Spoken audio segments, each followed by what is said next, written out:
रामकृष्ण हरी. बघा, संत ज्ञानेश्वरांनी एकदम कमी वयामध्ये जगाला ज्ञान शिकवलं. त्यांनी अभंग लिहिले, ज्ञानेश्वरी लिहिली. त्यांनी किती छान हरिपाठामध्ये लिहून ठेवलेला आहे 5वा अभंग. भावे विन भक्ती, भक्ती विन मुक्ती, बळे विन शक्ती बोलू नये. कैसेनी दैवत प्रसन्न त्वरित, उगार आहे निवांत शिनसी वाया. सायास करिसी प्रपंच दिननिशी, हरिसी न भजसी कवने गुणे. ज्ञानदेव म्हणे हरी जप करणे, तुटेल धरणे प्रपंचाचे. ज्ञानदेव म्हणे हरी जप करणे, तुटेल धरणे प्रपंचाचे. हरिमुखे म्हणा, हरिमुखे म्हणा, पुण्याची गणना कोण करी. बघा, माऊलीने किती छान लिहून ठेवलेलं आहे. जसं भावेविन भक्ती, भक्तीविन मुक्ती, बळेविन शक्ती बोलू नये. तुमच्या मनामध्ये जर भक्तीचा भावच नसेल आणि तुम्ही वरवरची जर भक्ती करत असाल तर ती भक्ती काहीच कामाची नाही. तुमचा वेळ वाया जातो फुकटचा. तुमच्या मनापासून जर भक्ती करायची असेल तर भक्ती करा. फक्त दिखावा, दुसरे करतात म्हणून भक्ती करणं हे खूप चुकीचं आहे हो. दुसरे करतात म्हणून आपण नाही करायचं. आपल्या मनामध्ये भक्तिभाव आला पाहिजे. दुसरे करतात म्हणून नामस्मरण नका करू. नामस्मरण तुमच्या अंतरातून आलं पाहिजे.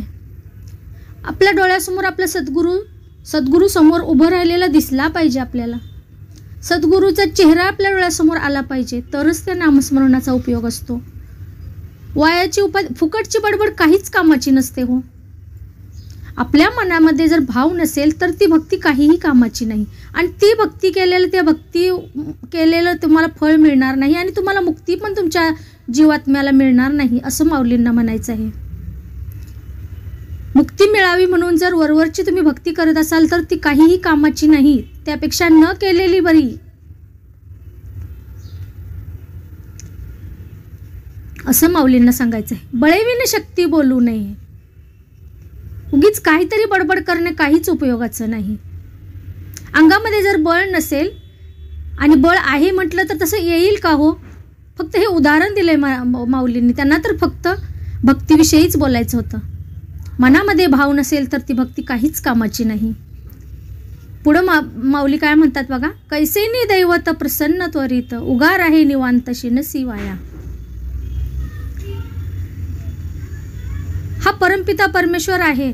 हा तुमच्यावर प्रसन्न होणार आहे. कधी प्रसन्न होणार आहे? जेव्हा तुम्ही मनापासून भक्ती कराल, मनापासून त्याचं नामस्मरण कराल, संतांच्या चरणावरती झुकाल, सद्गुरूच्या चरणावरती झुकाल, संतांची संगत कराल, तरच तुम्हाला हा देव बघायला भेटणार आहे. फुकट तुम्ही जे कष्ट घेता ते काहीच उपयोगाचं नाही. उगाच शिनसी वाया म्हणजे दमू नका तुम्ही, निवांत राहा त्यापेक्षा. पुढं काय म्हणतात माऊली. सायास करिसी प्रपंच दिननिशी, हरिसी न भजसी कवने गुणे.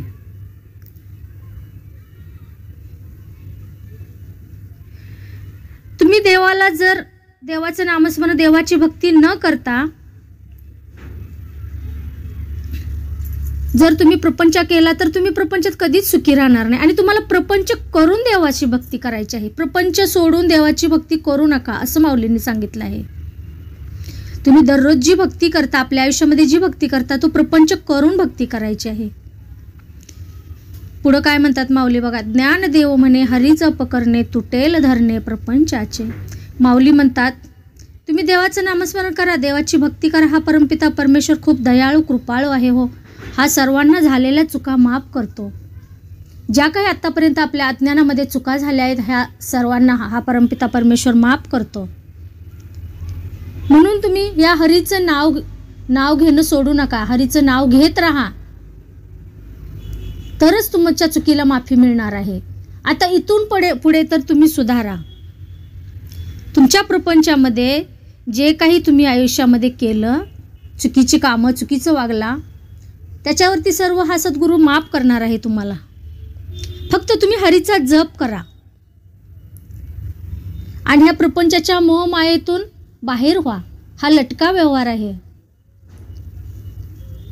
अहंकार, द्वेष, मत्सर, राग, घमंड हे सर्व याला त्यागून तुम्ही फक्त आणि फक्त या परमपिता परमेश्वराला जाणा, त्याला माना आणि त्याची भक्ती करा. त्याच्या भक्तीमध्ये तल्लीन होऊन जा, असं माऊलींना सांगायचं आहे. बघा, ज्ञानेश्वर माऊली जी 4 भावंड होती त्यांच्यावर या लोकांनी किती अन्याय केला हो, कितीतरी अन्याय केला. त्यांच्या झोळीमध्ये जे कोणी वाढलेलं पीठ होतं ते पीठ काढून घ्यायचे, त्याच्या झोळीमध्ये शेण टाकायचे, दगड टाकायचे, त्यांच्या अंगावर शेण फेकायचे, थुकायचे त्यांच्या अंगावर. तरीही या 4 भावंडांनी सहन केलंच, कारण त्यांच्या अंगामध्ये सहनशीलता, क्षमा होती, अहंकार नव्हता बिलकुलही. खूप ज्ञानी होते हे 4 भावंड. त्यांनी फक्त आणि फक्त सहन केलं म्हणून आज त्यांचं नाव अजरामर आहे. 3 लोकांमध्ये यांचं नाव आहे कारण ते सहनशील होते. त्यांच्यामध्ये जे अहंकार,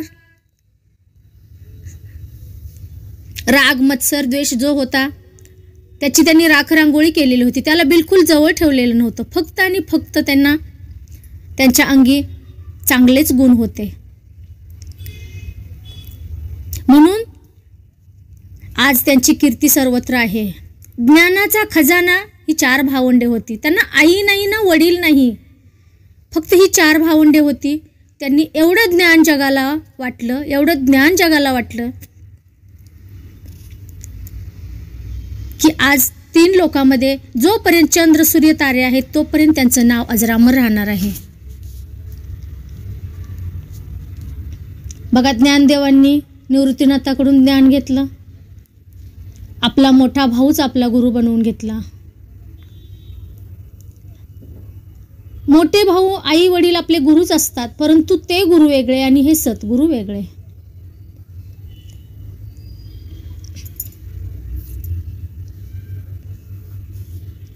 खूप छान असे हरिपाठामध्ये माऊलींनी अभंग लिहून ठेवले आहेत. तर आपण आपल्या आयुष्यामध्ये आपल्या जीवात्म्याला जर मुक्त करायचं असेल तर या जीवाचं आणि शिवाचं तार जुळली पाहिजे. त्यासाठी आपल्याला संतांची संगत करणं गरजेचं आहे, सद्गुरूला शरण जाणं गरजेचं आहे आणि सद्गुरूच्या वचनावरती चालणं गरजेचं आहे.